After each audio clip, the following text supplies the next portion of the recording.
Goeiedag, ek groet jou in die kosbare naam van Jesus Christus. Dink gou vir 'n oomblik aan die dinge waaroor jy verlede jaar of selfs verlede week bekommerd was.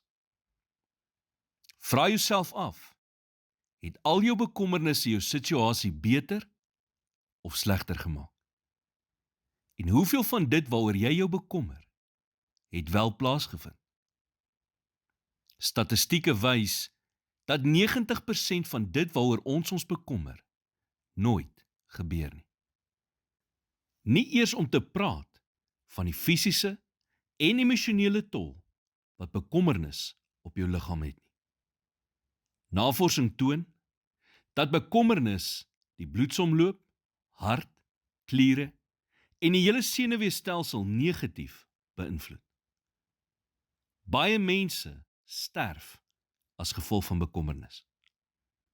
Bekommernis beïnvloed jou gesondheid op alle vlakke. So wanneer gaan jy die feit in die gesig staar, dat jy jou dalk te veel bekommer en iets daaraan doen? Nou vra jy seker, maar wat kan ek doen? Voor jou dag begin, wy die dag aan die Here en vertrou hom dan om voor jou uit te gaan en om dinge ten goeie te laat uitwerk.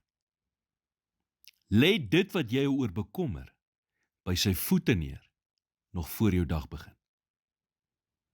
Dit is die enigste manier om te lewe, want bekommernis werk verseker nie. Iemand het eendag gesê, bekommernis is soos 'n wiegstoel. Dit gee jou iets om te doen, maar dit bring jou nêrens nie. Die lewe is te groot vir enigeen van ons om alles te hanteer.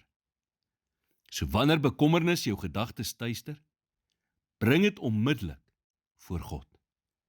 Soos 1 Petrus 5 vers 7 sê, werp al julle bekommernis op hom, want hy sorg vir julle. George Muller het gesê, die begin van angs is die einde van geloof, en die begin van ware geloof is die einde van angs. Here, ek kom vandag voor U, en ek lê my vrese en angs voor U voete neer. Ek weet, ek kan nie hierdie las op my eie dra nie. Neem asseblief my bekommernis, maak my hart rustig, en vervang my gedagtes van angs met U vrede, wat alle verstand te bowe gaan. Help my om op U plan te vertrou en om in U teenwoordigheid te rus. In Jesus naam bid ek dit. Amen.